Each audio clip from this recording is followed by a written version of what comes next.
We have someone that's going to testify first in support. Hello. Good afternoon.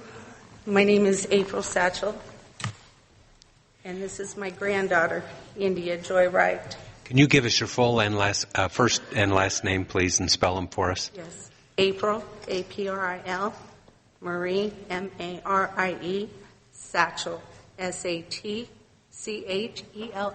Okay, and one more thing. If you can get a little bit closer to the mic so that everybody in the room can hear your testimony. Sure. I have brought my granddaughter, India. This is Indi Joy Wright, and the bill right now that Senator Brewer has brought before affects us. Right now, our lives don't matter. A non-native man can rape us, murder us, and as long as we don't know who that person is, the law right now does not protect us. I did prepare a speech because my life matters. My granddaughter's life matters. And so do other members of my tribe, other tribes. So, in my teachings that I pass on to her as a woman, as my granddaughter, as my legacy about life, I must be sure she understands the dangers of being Native American and female. More than half of Native women have been sexually assaulted, a rate of 2.5 higher than white women, according to the 2016 National Institute of Justice study. In some U.S. counties, primary Native land, the murder and sexual assault rate is 10 times higher than any other American women. Assailants are often white and non-native. According to the study for the U.S. Department of Justice by sociologists,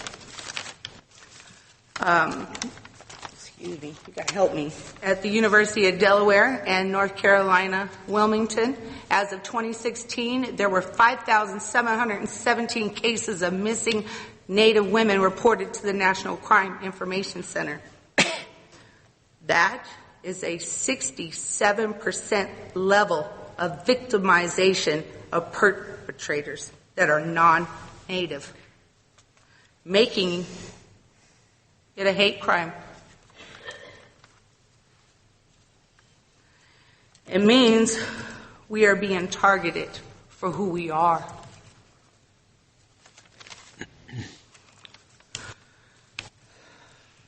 The Violence Against Women Act of 2013 gave reservations criminal jurisdiction over non-Indigenous people who commit domestic or dating violence against Native women. However, it does not cover non-Natives who do not know their victims. So are you telling me that my granddaughter, should she fall victim? If we don't know who the perpetrator is, they will not go after the person who took her life or my life? It's not right.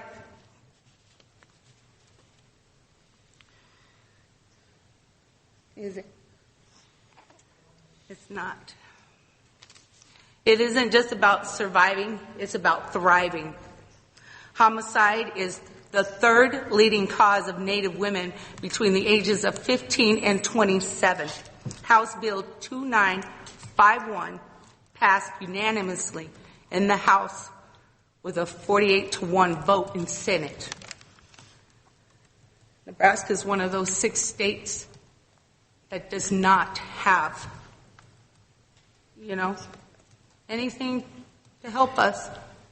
Why aren't we given the same rights? Why can't we have the same rights of my sisters up here or my sisters in the crowd? Why don't we have this? Why am I standing before this committee right now? Why, and asking for this protection when I'm an American? Why don't I have protection? Why doesn't my granddaughter have protection? I'm asking on behalf of this, please, I'm supporting it. Please help my people, because right now, the sex trafficking thing for my people goes way back years, and what's going to make these people stop if there's nobody going after these people? It's never going to stop. The Indian Child Welfare Act was supposed to protect our greatest resource, our greatest asset, our legacy, and it did not do that. It kept our children in foster care. So how does our people, with a history of less than 50 years, how do we come back from the over 500 years of genocide? But how do we recover? How do we rebuild? How do we show that our lives matter? If for one, we have to come before these right now and ask for that when it was given to other people. Very good. Thank you very much for your testimony. I know that was probably not easy for you either. Let's see if anybody has any questions before we excuse you. Okay. I see no questions. Thank you very, very much for coming down here today. We appreciate your thoughts and your input.